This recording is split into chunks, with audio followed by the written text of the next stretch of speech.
Competition is one of the most glorified forces in the world today. We're taught to admire it, to respect it, to chase it. We're told competition breeds excellence, fuels innovation, and keeps us sharp. But from a metaphysical perspective, the energy of competition, especially toxic competition, is not creative. It's not empowering. In fact, it is destructive. It puts the soul in a constant state of survival. It disconnects you from your source energy, and over time, it begins to manifest as dis-ease, spiritual, emotional, and even physical. If you've ever felt exhausted by constantly comparing yourself to others, if your body feels tired, but your mind won't rest, if you feel like your success depends on someone else's failure, then like this video, subscribe to the channel, and share it with someone who needs a higher perspective on their healing. Let's talk about competition, not just psychologically, but energetically. What is disease, really? From a metaphysical view, disease is not random. It is the physical expression of chronic emotional, energetic, or spiritual imbalance. It's dis-ease, a lack of ease in your being. When your thoughts are misaligned, when your emotions are suppressed, when your soul is not heard, the body speaks on its behalf. So we must ask, what kind of energy does competition create inside a person? Does it bring harmony, peace, unity, or does it feed anxiety, scarcity, and fear? The energetics of competition. Competition is rooted in separation. It says, there's not enough for everyone. If you win, I lose. If I want love, success, validation, I must outshine someone else. It disconnects you from your truth, that you are already worthy, already whole, already connected to divine abundance. In metaphysical terms, this disconnection lowers your vibration.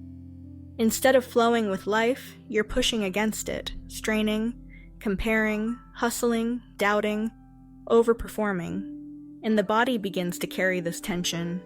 If this is starting to resonate, just pause for a moment and tap that like button. And if you're ready to heal at the level of energy and belief, not just symptoms, subscribe because you deserve alignment, not pressure. Competition and the nervous system. When you are constantly competing, you live in fight or flight mode. You're in survival, not creation. Your nervous system stays hypervigilant. You may not feel physically unsafe, but your ego feels constantly threatened. This triggers cortisol overproduction, suppressed immunity, hormonal imbalance, digestive issues, sleep disturbances. Over time, the body says, I can't keep running this race. It's not weak, it's wise. It's trying to get you to slow down, reassess, and reconnect with your truth. The energetic vibration of not enough. At the core of competition is the belief, I am not enough. So I must work more, win more, prove more, be better than them.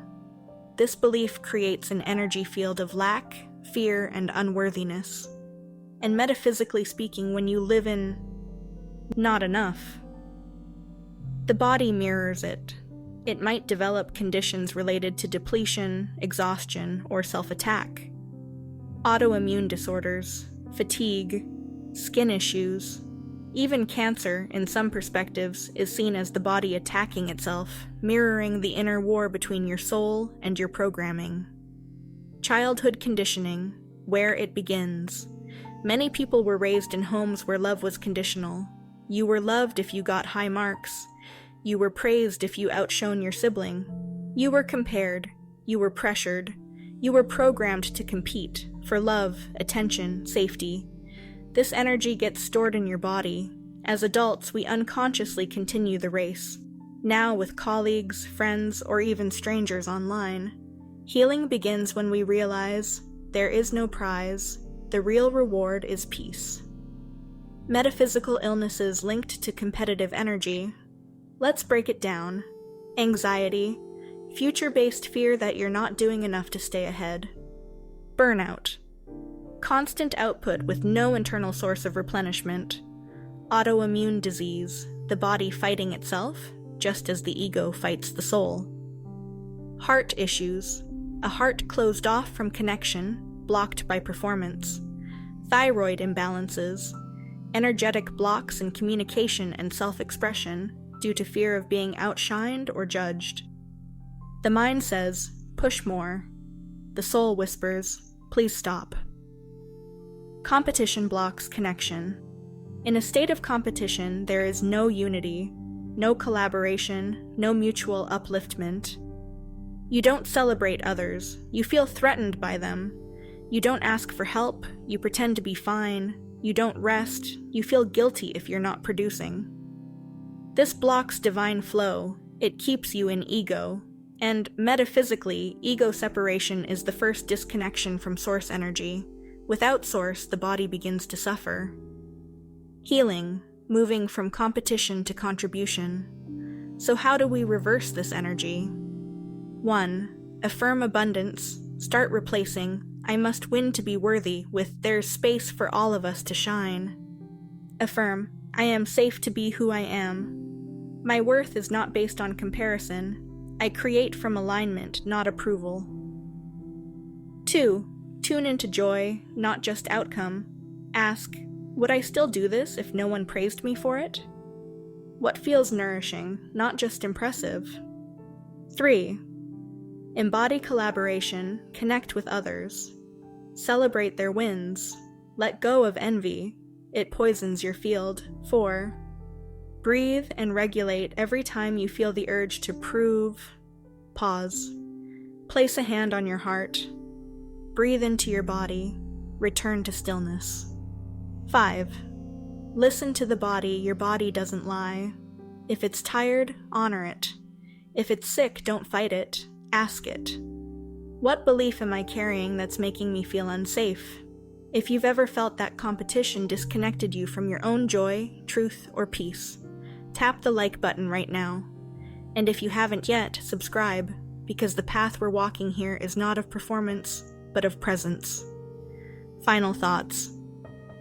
Competition may bring temporary success, applause, or pride, but metaphysically, it is a low-frequency energy that disconnects you from your inner being. It creates conflict within. It seeds fear, lack, and isolation. And over time, it manifests as dis-ease. You were not born to compete. You were born to create, to contribute, to evolve, to live in harmony, not hierarchy. True success is alignment with your purpose, your peace, and your power. And once you realize this, you stop running races that lead nowhere and start walking a path that is entirely your own. If this talk gave you clarity or shifted something within you, like this video, subscribe, and share it with someone who needs a new lens to see their body, mind, and energy. Let them know you don't need to outperform anyone, you only need to remember who you are. See you in the next one. Until then, live gently, speak softly, and heal deeply. Because you were never meant to compete, you were meant to be whole.